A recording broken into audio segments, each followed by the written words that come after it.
part of a way to help get towards financial freedom is making sure that you have all of your things in order. I'm not selling people a house. I'm not changing the world. I'm not changing people's lives with a t-shirt, who knows. But I still have to take it serious because it's a legitimate business.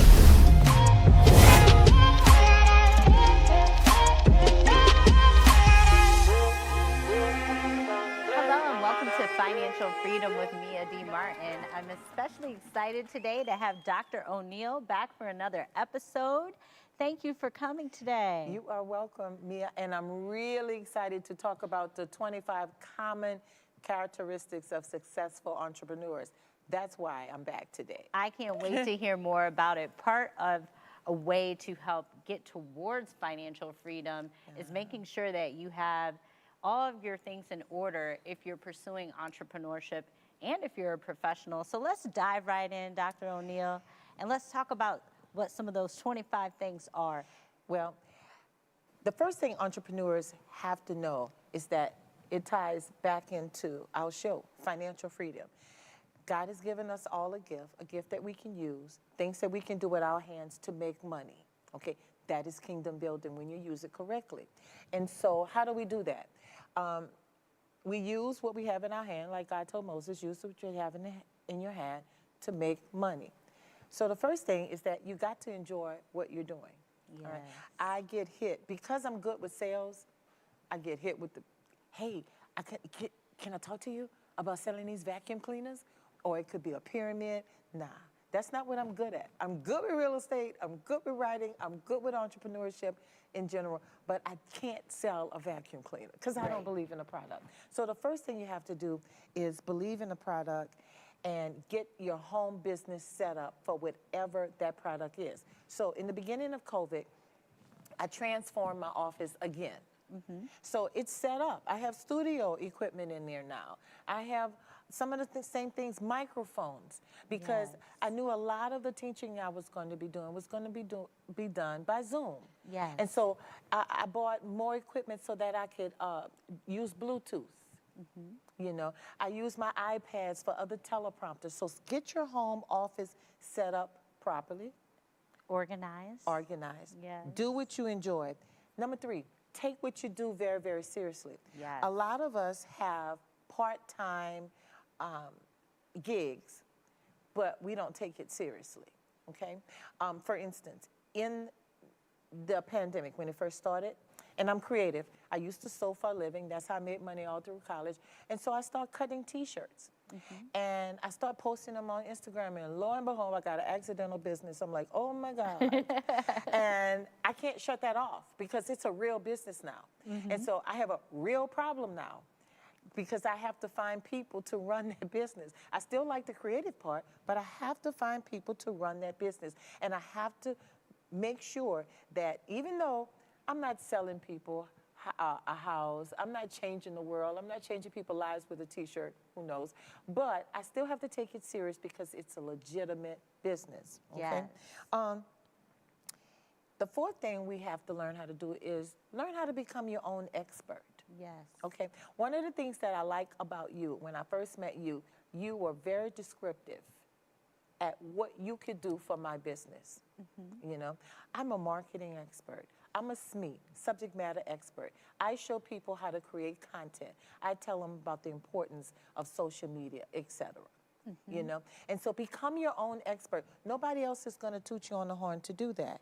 And let's dive into that a little bit deeper, because I remember that day very vividly, and we've been friends ever since, and we've always had great entrepreneurial conversations and just great conversations in general. Now, the awesome thing about being in marketing and having a marketing agency was when I was given the opportunity to come in and do work with an insurance brokerage. And that brokerage is Genesis Asset Management Strategies Group. And when I was brought in, I ended up getting licensed as a producer myself. So initially, from a branding perspective, I was looking at, okay, now not only am I a subject matter expert in marketing, but now I also have this other expertise and insurance that I continue to develop daily. So I think I've had to pivot as we always talk about, being able to pivot and think about the positioning of how I position my expertise as a consultant on both ends, right? And as a business owner on the marketing agency side and consulting side, and then being a producer broker on the insurance side. And how do you sustain and grow that? Right, absolutely. Right. So positioning is key, and making sure that you're letting people know what you do and how all these things go hand in hand. Right. And that's why I like what you do, because with the real estate portion of the business, it takes understanding of financial literacy behind that. Yeah. It takes infrastructure, it takes process, it takes design. Right. And you've designed a plethora of books, Right. workshops, and trainings that bring all of your learnings into a variety of different mediums for your audience to learn from. So let's just talk a little bit about the importance of not being afraid to do more than one thing, but taking ownership of actually how to position what it is you do. Right. It takes planning. And so it takes shutting down, and I have a 2-week shutdown whenever I get an idea. Okay. Yes, That's yes. my 2-week shutdown. That means that I'm tunnel vision crazy. I'm like, just bring me snacks to eat. I'm not coming out the house. I'm not taking any appointments. But it takes planning, because you have to decide who your market is going to be. Yes. And how am I going to target that market? How do I get my foot in the door as a new entrant? Okay, there are other people, there are other great real estate agents. There are other great people who write books that are very successful. And so how do I get my foot in the door so that I can compete with them? Right. You know, or that people even notice my product. And so it takes planning and organization, all right? And so they can't see my book bag, but in my book bag, I have a paper journal, I have another short pad that I jot down ideas, and the trusty cell phone, okay? That all of those notes are in my cell phone. Yes. And so so you have to know where you're going, but you have to build that path. It's the GPS. It's the GPS for your business. You know, one of the other things that I have to make sure that I do is, in that, I have to make sure that that money stays managed wisely. Yes. Okay? When you're starting a new business, you need business credit. Nobody is going to give that to you. Okay? have to build You it. have to build the business credit. You have to, and then, sure, there are other loans and programs out there for sustainability, but nothing is there to help you start a business. One of the questions I get at least once a week, is there grants for startup? No, there's not grants for startup. There are matching grants, but you got to have some skin in the game. Absolutely. Okay. You have to have proof of concept oftentimes, even when you go about getting those grants. And Right. I've been blessed and in programs where I've received grants as a small business owner, but I wouldn't say it was in the startup phase. It was later Right. when I had kind of proven myself to the marketplace. Right. And that's why I also think having multiple revenue streams when you pursue entrepreneurship is key, because if you don't have a rich uncle, right, or some trust that's waiting there for you, then the reality is, if you're not going to keep your existing job, Right. then you have to have ways to continue to fuel your businesses. That's right. So when one's up and one's down, you got to fuel them back and forth. Right, and that's where the planning come in, and that's where the accounting skills come in. Yes. You do not have to be in accounting, but you do need to have some processes in place to count your money. Yes, bookkeeping. The bookkeeping, that's the word. Yes. More than accounting. You do have to have some basic bookkeeping skills, you know. And one thing I've always been grateful for is that I was fortunate enough from the beginning of my company up until now, I still have the same CPA, Timothy E. Brown, CPA, LLC. Shout Thank out. you. Shout out to Tim. But really, in all actuality, he's also a client of mine on the marketing side, which I'm extremely grateful for. But I'm also grateful for the CPA services that his firm provides, in addition to bookkeeping services that he provides to his clientele and more, because it really helps me make sure that I stay on track. And I don't think people realize, if you don't know where your business stands from a financial statements perspective and just financially overall, then you can't budget. You can't game plan. That's right. You can't go out and pay for marketing or advertising or events or materials if you don't know how much money you have coming in and what's going out, right? Right. Another thing, Mia, is that I think entrepreneurs lose sight that it's all about the customer. Okay, some of them are so busy being the chief cook and bottle washer, meaning I'm doing the faxing, I'm taking out the trash, I'm doing the bookkeeping, till they're forgetting to do the demographic studies on who their customer is. Right. And so they're not changing when the customer base change, or they're not adding customers. Just like we've talked, is how do I get into, okay, I'm a hit with the baby boomers, but I need to be a hit with the millennials too. How do I get millennials to know what I do, or how can I change what I offer so that they need my product? Right. You know, and so my advertising began to change. You know, the places where I network began to change, you know, and then ask for the sale. Always ask for the sale. Always ask for the sale. Always ask So for the Mia, sale. role play. So Mia, if I'm able to increase your business by 30% with the marketing tools that I've just showed you, would you do business with me? I have a contract here, and you can sign up for 90 days, and we can test the market and see how that works. I like that. I'm going to try that myself. That was pretty good. I'll play that recording back and listen. I know. People say, oh, I'm not good with that. You're kidding me, or you're an entrepreneur, or what? You have to be good with it if you want to stay in business. You have to ask for the sale. You have to be a shameless, obnoxious promoter of your business, yourself. Yes. That's right. And what's the best place? Where is the best place to do that? Social Online. media. Yes, online. Social media. But one thing, too, is even though this is what I always share with people, you do want to promote your business and you do want to promote yourself.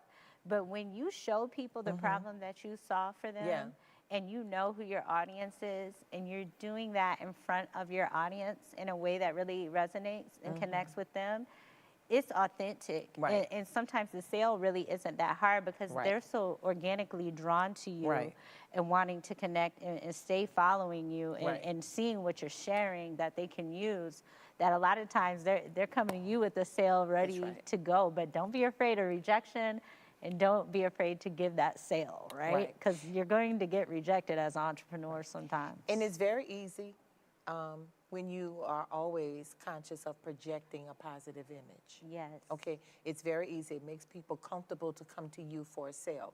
Another thing that I learned through Rachel, another friend of ours, is that when I enter a room, don't go to what's comfortable. I learned that from her. You know, we enter a room in the party and we see somebody we like and we immediately walk over to them. Go to that person who you don't like and say, hi, I'm Dr. O'Neal, I'm new here. Yes. It's nice to meet you. Start that conversation. Yes, yes. You know, start that, you know, I count to 10, 1, 2, 3, 4, 5. Oh, I'm going. You know, get your courage up. Right, You know? right. And you have to step out of your comfort zone. And I think going into situations where you don't know someone, instead of just gravitating towards people you do know, or maybe you think you have more in common with, you would be shocked to learn that oftentimes you may have found your new best friend, your new best client, your new best mentor. So I think that was excellent advice, and I would definitely agree with it 100%. And so how do we do that with COVID? So we level the playing field with technology. Clubhouse. Yes. I meet new people all the time. TikTok. I meet new people all the time. And so you say, what is that? Oh, I really don't do that. How can you afford not to? Not to. If you have a business right now, you're going to have to go with the trend. How are you going to network? How are you going to consistently draw in? You have to find new mediums. Nobody's reading the bus signs. Nobody's reading the bus stop advertisement. The grocery cart, we used to put our little advertisement on the grocery cart. We don't even pay attention to that. It was a waste of money, okay? Billboards is a hit and miss, okay? And so the best way I leverage, plus I save a lot of money because all my advertising is free, is I leverage it through social media. Yes, you know, I do think there's a very, just from a marketing perspective, delicate background and combination of always being able to leverage social media and digital marketing effectively, but also balancing radio, TV, and billboard as well, because they can be very effective mediums if done correctly. And if the right budget is put behind it and the right spend is put behind it. But once again, it goes back to what you said before, and it's really knowing what your audience is, where they can be found, and what they're looking for, right? And it goes back to something you've been saying all along, but you didn't say it, is that building a top-notch business team. Yes. Okay, Yes, we talked about the accountant. We talked about my social media specialist. Okay, so you have to find what you need to help your business grow and build that team. Those are your players. They're on your team, and even though we're all in different places right now, that's what we need to keep our business successful. Yes, you know? and if you are just starting out and you do not have the funding necessarily to put subject matter experts in place, then that's when you have to start networking to meet the type of entrepreneurial individuals that would be able to support your business and start thinking about how you can offer whatever it is that you offer to them in exchange for their support. I was getting ready like to a say it. bartering type of system. Right, I was getting ready to say, and we do that all the time, all the Yes. time. How about creating a competitive advantage? So what do you get if you do business with me? What do Right. you get if you buy one of my books? Well, I have about 40 worksheets that I can give you to use in your classroom or your homeschool. You know, what do you get? We have to think about always creating competitive advantages, and those things differ.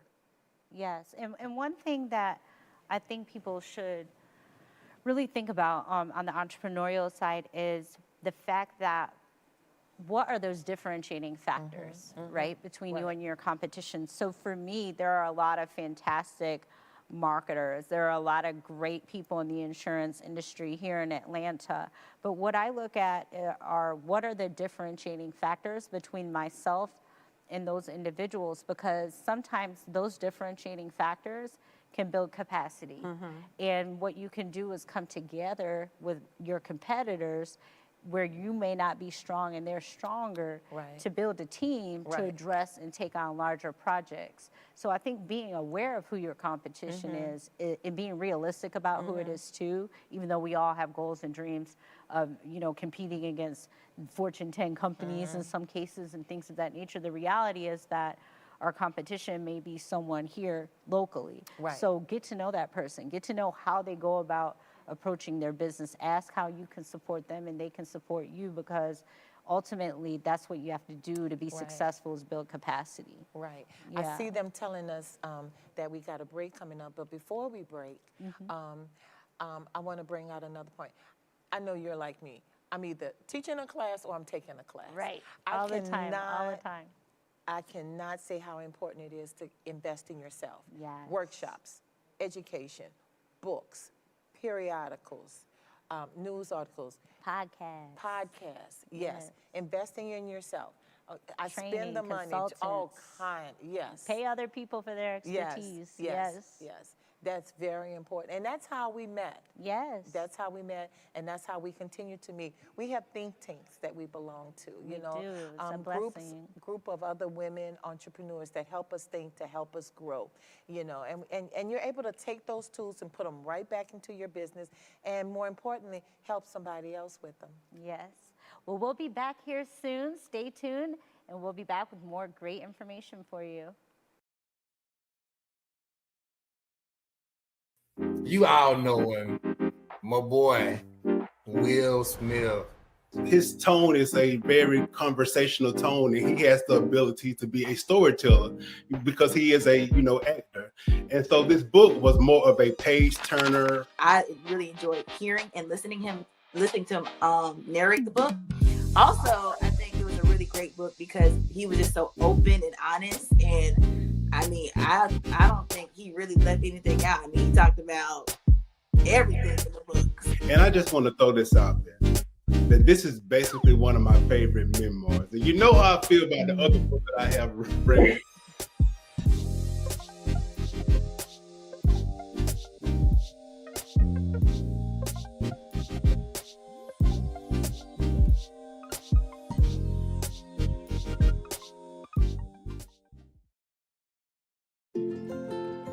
To Sofia and Gabriel.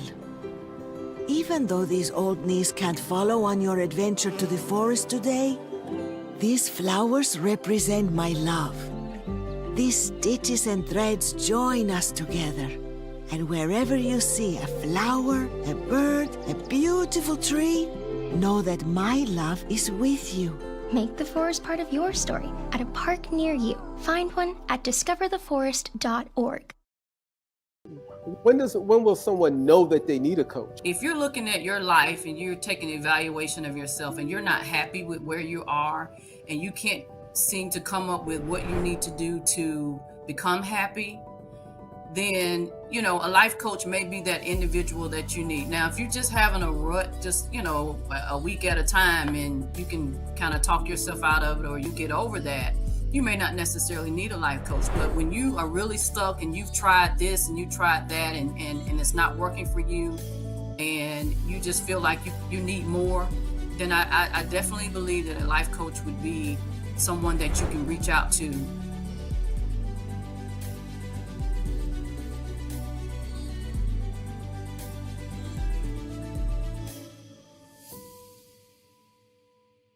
Welcome back to Financial Freedom with Mia D. Martin. And today we have Dr. Danette O'Neal. We were having a very great conversation about 25 steps to really keep us all in order as entrepreneurs and keep our financial freedom in order, right? Right. I think that I should say that these are the conversations we have even when we're off air. Absolutely. Yes. These have to take place in order to have financial freedom and to be successful as an entrepreneur. And it's funny, we never talk about the latest movie or the favorite restaurant. We're always talking about the same stuff, Yes. you know? Being successful and how to go about doing it. Right. Yes. And so one of the other things that I meet a lot of people who said, I'm not good with asking for the sale, or I'm not good with talking. I met a cook the other day. She was in my class. She has some of the largest city contracts in Atlanta, but she's not good with the negotiation part. She's shy, and that's fine. Hire somebody who can talk. Hire somebody who can negotiate the contracts for you, you know, because that's a big part of the business. You may be good with designing menus and the kitchen part. You need that other partner with you. And that comes down to sharing, you know? And I think it comes back to being authentic and genuine with yourself and understanding where your strengths lie and understanding what you need to delegate out. And my advice to people when they first get started is to make a list of everything, every single little thing you have to do for your business. And then get your 3 different highlighters, highlight everything that you really enjoy doing, highlight the things you can tolerate, and then highlight the things that you really just either cannot do or you do not want to do at all. Right. And when you break it down in that manner and you're able to see what can be delegated out, it's going to make you free up time to be more effective and efficient. Right? And the reality is that we all aren't experts at everything. Right. So you're going to have to bring in those experts, those consultants, hire some type of individual in your company to pick up where you cannot deliver in that component of whatever it is that needs to get done. Right. You said we cannot do it all. Right, we can't do it all. There are some ways that we can try, okay? And so one of the other points in the 25 common characteristics of successful entrepreneurs is designing your workplace for success. So for some of us, it's our car. So it could be having a digital printer that runs on batteries, your laptop. I have a big tablet, I have a little tablet. I have my cell phone. You know, I can pull up a contract, I can print the contract right from the car.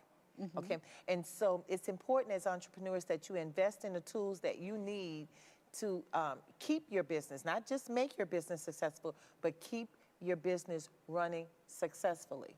Okay? Yes, and smoothly. Yeah, and right? smoothly. Yes. You know, I can be at dinner, and I've made it a rule not, you know, to have some off time, to have dinner undisturbed. But the other day, I needed to pull out a contract because I had made an error, and the contract was due to be signed by a client after dinner. You know what I did? Corrected it on the spot. I corrected the contract on the but you spot had the because I took resources to be able to do it. I had the resources to be able to do it, which goes back to get and stay organized, which was one of the others. How about taking time off? We talked about work-life balance. Taking time off. Are you working longer hours? It depends on the project. I think when COVID first hit, I worked 24/7 because I think we all just didn't know what to expect, and work was a way to distract yourself from the lack of clarity around what was going on. as an entrepreneur, I think you already know these hours aren't traditional. Right. And some days maybe 12, 14-hour days, whereas others maybe That's right. 3-hour days. Or you may have a different location from where you're working from. And we were talking about that, right? It could be Right. an office or it could be the beach. At the beach, right? Right. And so it's very, very important to pencil in that time off. As entrepreneurs, time gets away from us. Working at, I don't know why employers don't want you to come back to the office, because we're actually working and being more productive at home. I agree. And we're able to get a lot of things done. At the same time, is that we're spending 14 hours, most of us, at the desk. Yes. Okay. And so what I do, and what I tell other entrepreneurs to do, small business owners, is pencil in advance that day off or that half day off, because most of us are working 60 to 80 hours a week. Yes. And that's very important to work-life balance. You need your mind clear to think of more creative ways to grow your business. Yes. Not to mention, you need to not be a bad friend, a bad spouse, a bad girlfriend, boyfriend, etc. You know. Right. You have to have a life for yourself. Right. Limit the hats you wear. Okay. And so with COVID, at first, we like, okay, what do I do? I get to explore my creative side. Right. I'm going to become a chef and a Right. painter in Right. addition to my business. And so now we see that this is our new normal. And now we have to pivot again. And it's time to narrow the focus. So there are certain things that I do very well, but I can't do them all well at the same time. And so narrow my focus. And so my preach to entrepreneurs is that most of us are right-brained individuals. That's what entrepreneurism is. But you're going to have to narrow your focus and decide if you're going to bring in the additional streams of income. Then we have to prioritize. What brings us in the most money with the least amount of stress? What is more cost effective that particular month or that particular season to push? Okay. During Mardi Gras, the custom tee shop made a lot of money because we printed Mardi Gras shirts. Okay. Now, the next season is not come up yet. All right. So that's the season of rest. So let me promote my books now. Right. Okay. Because summertime is coming. People are thinking about what am I going to do with my kids for homeschooling. Okay. And that's just an example of how people can shift or pivot, you know? Yes, that's great. Follow up. Yes, follow-up is key. If you just follow up on the people that you meet, soft text, hi, it was nice meeting you, you know, do you mind if I call you and we can set up a lunch, or we can set up another time to talk about our businesses and what we have to offer? Perhaps there's an opportunity for us to work together. That's a soft text. Yes. You know, follow up constantly. And then follow up, send them another text the next month. Hey, I'm running a special. It's 25% off next Friday. Just wanted to let you know and remember me. I'm providing a link. Follow up. Follow. Hey, it was nice meeting you today. You know, here's my contact information. I'm looking forward to talking to you again. You'll be surprised with follow up.